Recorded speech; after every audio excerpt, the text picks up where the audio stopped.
Welcome to Happiness Habits. The mission of Happiness Habits is to spread happiness and joy to everyone. What is this elusive thing we call happiness? It's a question that has been asked by philosophers, poets, and scientists alike for centuries. But the answer isn't as straightforward as we might hope. You see, happiness is a deeply personal and subjective experience, varying greatly from person to person. For some, it's a warm summer's day, the laughter of a child, or a good book. For others, it's achieving a life goal or simply enjoying a well-made cup of coffee. These varied interpretations of happiness challenge the common misconceptions that it's a destination we reach or a treasure to find. Instead, happiness is more like a kaleidoscope, its patterns and colors constantly shifting with our perceptions, experiences, and emotions. It's a journey, an ever-changing state of being that we navigate throughout our lives. Now let's delve into how to find this sought-after state of being. How does one find happiness? A question as old as time itself, yet it remains as relevant today as when it was first asked. Finding happiness is not a destination, but a journey that begins with self-discovery, a journey that involves a deep understanding of oneself. First, let's talk about self-awareness. This is the cornerstone of finding happiness. It's about understanding your thoughts, emotions, and reactions. It's about recognizing what makes you feel good, what makes you feel bad, and what leaves you indifferent. It's about knowing your strengths, your weaknesses, your passions, and your fears.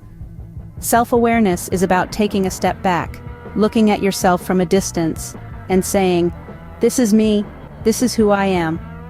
Next, let's talk about self-love. It's about accepting yourself for who you are, with all your flaws and imperfections. It's about treating yourself with kindness, compassion, and respect. It's about giving yourself the same love, care, and attention that you give to others. Self-love is about saying, "I am enough. I am worthy of love and happiness." Then let's not forget about gratitude. It's about recognizing and appreciating the good things in your life. It's about looking at the world with a positive lens and focusing on what you have, rather than what you lack. It's about saying, "I am grateful for my life and everything in it." But remember, happiness is not a one-time event. It's not something you achieve and then hold on to forever. It's a continuous process, a constant effort. It's about making the choice to be happy every single day. So how does one find happiness? By being self-aware, by loving oneself, by practicing gratitude, and by making the choice to be happy. It's not always easy and it's not always straightforward, but it's possible and it's within your reach. Remember, the path to happiness begins with self-discovery. Are we what we eat? It's a question that has been posed time and again, and the answer in many ways is yes. Our diet, the fuel we put into our bodies, plays an integral role in our physical and mental well-being, and ultimately our happiness. Imagine your body as a finely tuned machine. A well-nourished machine operates smoothly, efficiently, and without hiccups. In the same way, a balanced diet rich in whole foods, fruits, vegetables, lean proteins, and healthy fats keeps our bodies humming along, supporting physical health and promoting mental clarity. But the connection between diet and happiness doesn't stop there. A healthy diet also influences our mood and energy levels, both of which are key to finding and maintaining happiness. A steady supply of essential nutrients helps keep our mood stable and our energy high, paving the way for positive experiences and joy. Remember, a healthy body supports a healthy mind, and a healthy mind is a happy one. Good nutrition is the foundation of happiness. Do our relationships contribute to our happiness? Absolutely. The people in our lives and the quality of our interactions with them significantly influence our happiness. Healthy relationships, be they romantic, platonic, or familial, serve as a cornerstone for our overall well-being. Imagine a world where you're surrounded by individuals who understand you, respect you, and genuinely care for you. It's an environment brimming with love, isn't it? This love and the sense of belonging it fosters are key factors in nurturing happiness. When we feel loved, we feel valued and important, and that's a tremendous boost to our happiness. Understanding is another crucial element in relationships. It's about being able to put yourself in someone else's shoes, to see the world from their perspective. When we understand each other, we're able to communicate more effectively, resolve issues more efficiently, and cultivate a deeper connection. This understanding isn't a one-time thing, it's an ongoing process that requires patience and empathy. But the reward is a relationship that truly enriches your life. Now let's talk about respect. Respect is the bedrock of any relationship. It's about recognizing the worth of a person and valuing their thoughts, feelings, and experiences. When we respect each other, we create a safe space where everyone feels heard and appreciated. A relationship rooted in respect is a relationship that's primed for happiness. But what about conflicts? They're inevitable in any relationship, aren't they? Yes, they are. However, dealing with conflicts doesn't have to be a happiness-draining process. It's all about how we approach them. Open, honest communication is key. It's about expressing your feelings without blaming the other person, listening to their perspective, and working together to find a solution. It may not always be easy, but it's worth it. So, how do we cultivate happiness in our relationships? Through love, understanding, and respect. By being open to communication, by being patient, and by being willing to work through conflicts together. Remember, happiness in relationships comes from mutual respect and understanding. How can we find happiness at work?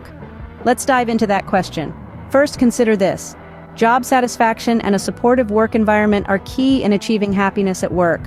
When we feel appreciated and valued for our contributions, it fuels our motivation and boosts our morale. But how do we get there? Setting boundaries is crucial. It's about knowing when to say no and when to say yes.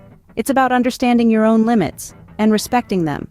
Taking breaks is another important factor. It's not just about the physical rest, but also giving your mind a moment to rejuvenate.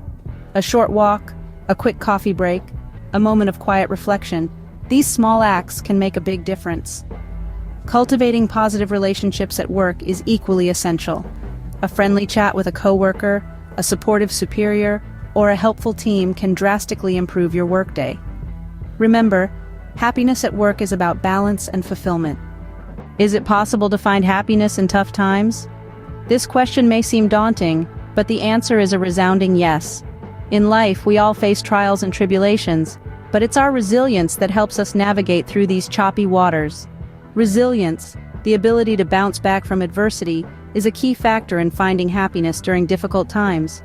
It's not about ignoring the pain or the struggle, but about acknowledging it and then moving forward with a positive mindset. Moreover, personal growth is often rooted in challenges. They provide us with opportunities to learn, to evolve, and to become stronger. When we view our struggles as stepping stones rather than stumbling blocks, we can find a sense of fulfillment and joy even in the midst of hardship.